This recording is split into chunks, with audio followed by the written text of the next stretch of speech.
Want to easily and irrefutably debunk the flat earth theory simply by using this picture that I took from my own iPhone? I'm going to show you how to do it.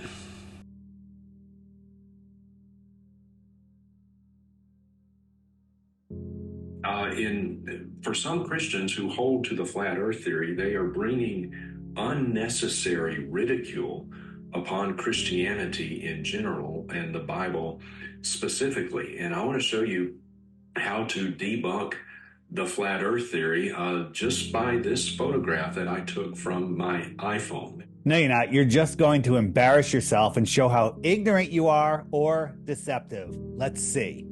Basically, this is what the flat earth model looks like. So we are living according... Straw man. Why do you always have to straw man flat earth? If flat earth was a psyop, why do you have to use a false model, a disk in space? Or as you say... Flat earthers, we are living on a giant manhole cover. And the sun is up there, but whether it's 30 miles or 3,000 miles, both the sun and the moon are above the clouds. So if that is true, there is no possible way for the sun ever to illuminate the underside of the clouds. This is true. Does that make sense? Now, flat earthers will say, well, the sun just appears to set because it gets further away from us, and from our vantage point, true, the sun is going down. But dear friends, according to the flat earth model, the sun is always, always, always above the clouds. It has to be. It is above the clouds. So there's no possible way for the sun's rays ever to come up from underneath the clouds. This is true. They will not come up from underneath. The underside of the clouds. All of us have seen this. We've all seen sunsets, right? And the underneath side of the clouds is illumined by the sun's rays. But if the sun is on top of the clouds, there is no scenario for the sun's rays to get underneath the clouds and illuminate the underbelly of those clouds.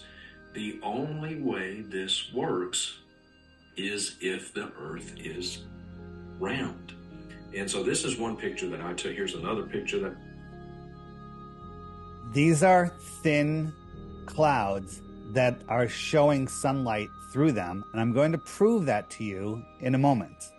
Took from my iPhone, so I'm showing the same thing. Clouds being illumined from underneath. So just a little bit of science here. Open and shut case. The flat earth model cannot account for this. So, yes, it can. Well-meaning flat earth Christians, please, I implore you, let go of it. The Bible doesn't teach it. Rightly interpreted. The Bible does teach it, but we're going to show you your proof doesn't make any sense. Science absolutely refutes it. Just common sense absolutely refutes it in simple observation. So next time you see a sunset and the clouds are real pretty, think of that. The only way you can see that is if the earth is round. All right, Pastor Justin, let's have a little lesson here. When we're done, let's see if you're man enough, pastor enough, to admit that you were wrong and retract your, let me say, stupid video, right? So here is we're looking up at a building here, and we're just, let's say it's noon, and we're watching the sun move away. It's moving across the sky, just moving across the sky. Globe, Earth, flat Earth, doesn't matter. It's moving across the sky. We know that the sun isn't below the horizon. It's just beyond the building. Now, if we wanted to see that sun, we can move backwards pretty far and get a better angle, and you'd be able to see the sun. And that's called perspective. So here's our perspective grid. And we'll add a man in here. His eye line is right here.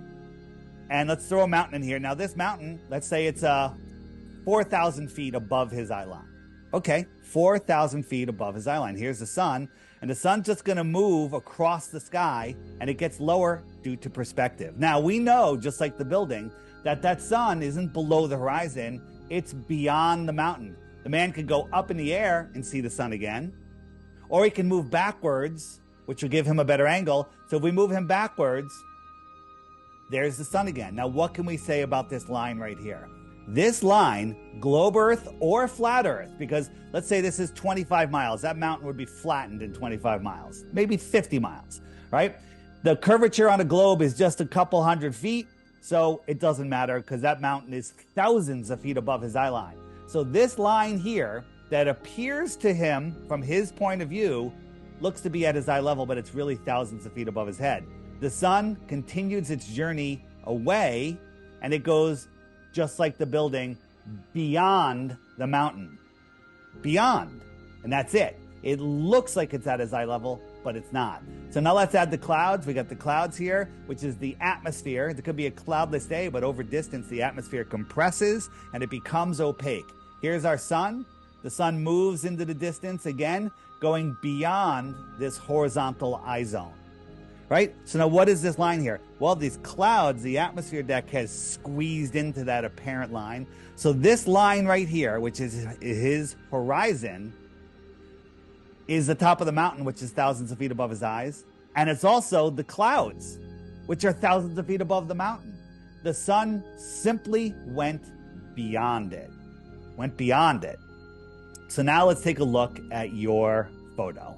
So you believe that this photo shows the sun below the clouds and it's lighting up the bottom because he shows you a little angle thing there, right? First off, these clouds aren't very thick. Do you think clouds are opaque? This is like a fog. This is barely anything. And you're just seeing it because the sun's going away. The sun is above the clouds. It's always above the clouds. And I will show you that, right? But you think this, because we live on a ball, is below it. Let me show you how silly that is. Now let's take a look at some examples so you can possibly understand what you're seeing. Here we have a tunnel. We're looking at the sun. And this tunnel, we can see that it's not high off the water, maybe 10, 15 feet above sea level.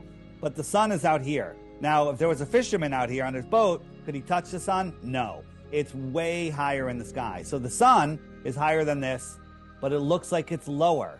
This is called perspective. Something that globers never take into account.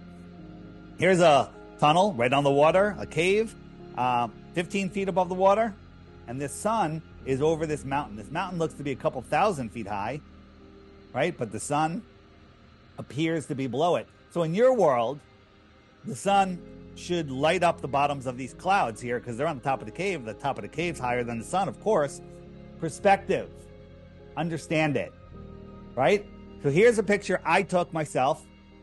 Sun clear underneath the clouds.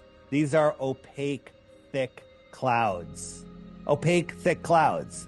The tops of the clouds are lit.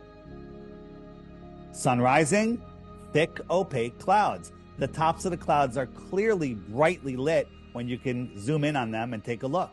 Same thing here. The sun is always above the clouds. You can see the edges, no problem. Right? You can see that the tops of these clouds are lit. The bottoms are not because the sun is above the clouds. The sun's coming into view. The tops of the clouds are lit. The bottoms are not lit. According to you, the bottoms should be lit.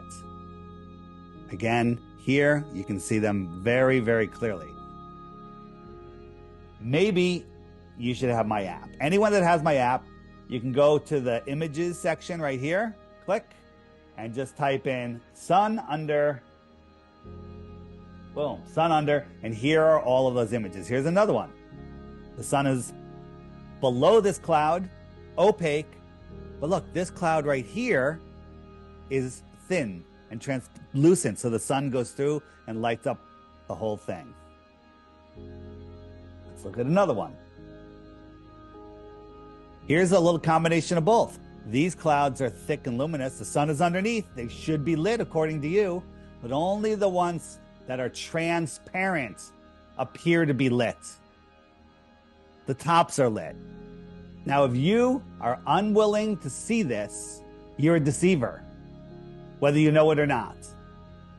But your proof is idiotic.